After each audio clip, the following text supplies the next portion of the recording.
বেশ কয়েকটা সবজি আছে বেশিরভাগ মানুষই খেতে পছন্দ করেন না, তার মধ্যে কাঁকরোল সবজিটাও পড়ে। আজ আমি এই কাঁকরোলের চটপটা স্বাদের একটি রেসিপি শেয়ার করব। নমস্কার বন্ধুরা, রূপাস সিম্পল অ্যান্ড ডেলি লাইফে সবাইকে স্বাগত।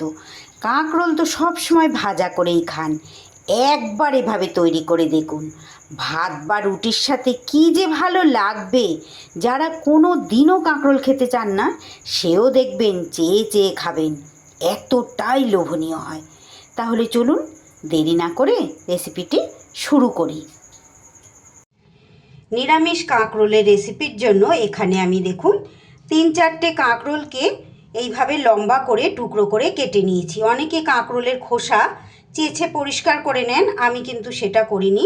আমি খোসা ওই অবস্থাতেই রেখে এইভাবে লম্বা করে কেটে নিয়েছি। তার সাথে খুব অল্প পরিমাণ একটু বেগুন নিয়েছি, সেটাও লম্বা করে কেটে নিয়েছি। আর একটা মাঝারি সাইজের আলুকেও কিন্তু লম্বা করে কেটে নিয়েছি। সব সবজি কিন্তু পরিষ্কার করে আমি ধুয়ে নিয়েছি। এইবার গ্যাসে কড়াই বসিয়ে কড়াইতে দিয়ে দিচ্ছি আমি অল্প পরিমাণ রাইস ব্র্যান অয়েল। এই রেসিপির মধ্যে খুব বেশি তেলের প্রয়োজন নেই। আমি এখানে রাইস ব্র্যান অয়েল দিয়ে করছি বন্ধুরা, আপনারা এখানে কিন্তু চাইলে সর্ষের তেল দিয়েও করতে পারেন। তেল গরম হলে তেলের মধ্যে ফোড়নের জন্য দিয়ে দিলাম আমি 5 ফোড়ন। ফোড়নটা বেশ ভাজা ভাজা হয়ে গেলে এইবার আমি এখানে দিয়ে দিচ্ছি কেটে ধুয়ে রাখা আলুটা। আলুটাকে বেশ লাল লাল করে একটু ভেজে নিতে হবে।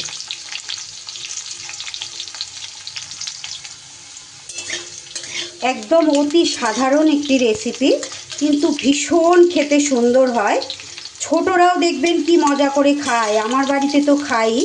কাঁকরোল সবজিটা অনেকেরই অপছন্দ। কিছু কিছু সবজি আছে যেটা বেশিরভাগ মানুষই খেতে চান না, তার মধ্যে কিন্তু কাঁকরোলটাও একটা সবজি। আর বেশিরভাগ বাড়িতেই কিন্তু কাঁকরোল ভাজা খেয়ে থাকেন আপনারা। একবার এইভাবে এই রেসিপিটি তৈরি করে খেয়ে দেখার পর বুঝতে পারবেন যে এইভাবে করলেও কাঁকরোলের কত অন্য রকমের স্বাদ লাগে। যে কোনো দিন এটা তৈরি করে নিতে পারেন, যেহেতু এটা সম্পূর্ণ নিরামিষ। নিরামিষ দিনে না খেলে চাইলে এই আলুর আগে এখানে অল্প একটু পেঁয়াজ কিন্তু আপনারা দিতে পারেন ফোড়ন দেওয়ার পরে। এইবার কেটে রাখা কাঁকরোলগুলোও আমি দিয়ে দিচ্ছি। এইভাবে তৈরি করলে ভীষণ টেস্টি হয় বন্ধুরা। আপনাদের কাছে অনুরোধ, একবার এইভাবে করে খেয়ে দেখবেন। আমার চ্যানেলে এইরকম নিত্য নতুন সামান্য ঘরোয়া উপকরণে এই ধরনের রেসিপিগুলো পাওয়ার জন্য যে সকল বন্ধুরা এখনও আমার চ্যানেলটি সাবস্ক্রাইব করেনি, তাদের কাছে অনুরোধ আমার চ্যানেলটি সাবস্ক্রাইব করে আমার পাশে থেকে যান। পাশে থাকা বেল আইকনটা অন করতে ভুলবেন না, যাতে প্রত্যেক দিন ভিডিও আপলোডের সাথে সাথে সবার আগে আপনাদের কাছে নোটিফিকেশান পৌঁছে যায়। আর যে সকল বন্ধুরা এই কাজটি করে দিয়েছেন, আমার পুরনো বন্ধুরা, তাদেরকে জানাই অসংখ্য ধন্যবাদ, অনেক অনেক ভালোবাসা। আর সকল বন্ধুদের জন্য অনেক অনেক শুভকামনা। একটু আলুর সাথে কাঁকরোলটাও বেশ নাড়াচাড়া করে নিতে হবে। আলু আর কাঁকরোল একটু নাড়াচাড়া করা হয়ে গেলে এইবার আমি এখানে দিয়ে দিচ্ছি পরিমাণ মতো হলুদ গুঁড়ো আর একটু কালারের জন্য কাশ্মীরি লঙ্কার গুঁড়ো। তার সাথে দিয়ে দিচ্ছি পরিমাণ মতো নুন, আর দিয়ে দেব বেগুনের টুকরোগুলো। এইবার সব সবজি আর একবার ভালো করে তেলের মধ্যে এইভাবে নাড়াচাড়া করে নেব।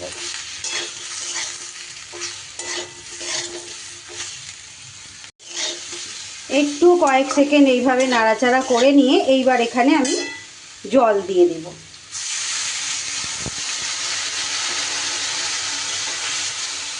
পরিমাণ মতো জল দিয়ে এটা এবার ঢাকা চাপা দিয়ে সিদ্ধ হতে দিতে হবে সব সবজি।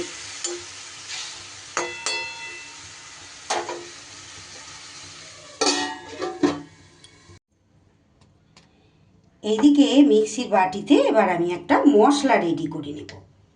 তার জন্য দেখুন নিয়ে নিচ্ছি 1 চামচ পোস্ত,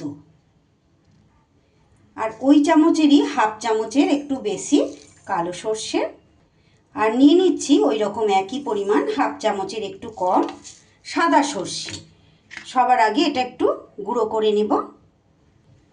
একটু গুঁড়ো করে নিয়েছি, অল্প পরিমাণ মশলা তো একটু এরকম গুঁড়ো করে নিলে বেশ ভালো করে পেস্টটা হয়। এবার 3-4টে কাঁচা লঙ্কা দিয়ে অল্প পরিমাণ একটু জল দিয়ে আবারও একবার ঘুরিয়ে নেব। এদিকে 2 মিনিট ঢাকা চাপা দিয়ে রান্নাটা আমার করা হয়ে গেল। আলু কিন্তু অনেকটাই সিদ্ধ হয়ে গেছে।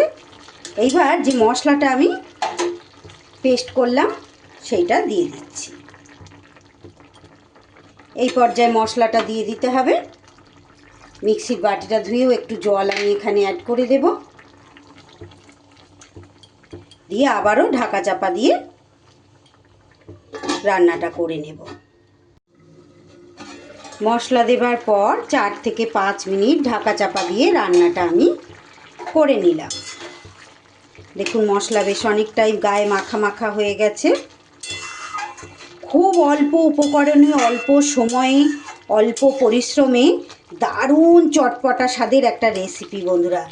একদিন তৈরি করে খেয়ে দেখবেন। এটা ভাতের সাথে যেমন ভালো লাগবে, রুটির সাথেও কিন্তু ভীষণ ভালো লাগে। এইবার দিয়ে দিচ্ছি আমি 2 চেরা কাঁচা লঙ্কা। একটু ঝাল ঝাল হবে। আর এই যে দেখুন একটু চটপটা স্বাদ করার জন্য এই যে দিয়ে দিতে হবে একটু আমচুর পাউডার। একান্ত যদি আমচুর পাউডার না থাকে তাহলে বন্ধুরা এখানে অবশ্যই একটু লেবুর রস অ্যাড করে দিতে পারেন। এত সুন্দর টেস্টি হবে, তৈরি করে খেলেই আপনারা বুঝতে পারবেন। আমচুর পাউডার সবসময় অ্যাভেলেবেল নাও থাকতে পারে, তাই জন্য বললাম। থাকলে অবশ্যই আমচুর পাউডার দেওয়ার চেষ্টা করবেন। আর যেহেতু আমচুর পাউডার দিলাম আর নিরামিষ রেসিপি, তাই একদম সামান্য কয়েকটা দানা চিনি এখানে অ্যাড করে দিলাম। এইবার সব কিছু মিশিয়ে নিয়ে আরও মিনিট 2 আমি ফুটিয়ে নেব। অবশ্যই লো ফ্লেমে।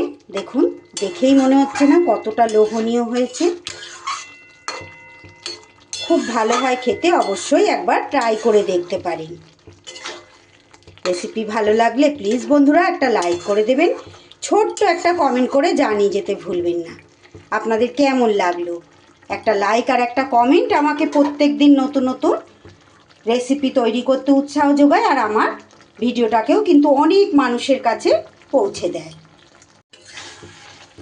এইবার আমার চটপটা স্বাদের কাঁকরোলের রেসিপি কিন্তু একদম রেডি। এবার গরম গরম ভাত কিংবা রুটির সাথে পরিবেশন করে দেব। দেখে নিশ্চয়ই বুঝতে পারছেন কতটা লোভনীয় হয়েছে। আজকের চটপটা স্বাদের কাঁকরোলের রেসিপিটি কেমন লাগলো বন্ধুরা? যদি ভালো লাগে একবার তৈরি করে দেখতে পারেন।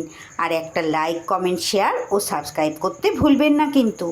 আজকের মতো তাহলে বিদায় নিচ্ছি, আবার ফিরে আসছি নতুন কোনো রেসিপির সাথে। ততক্ষণ আপনারা ভালো থাকুন, সুস্থ থাকুন।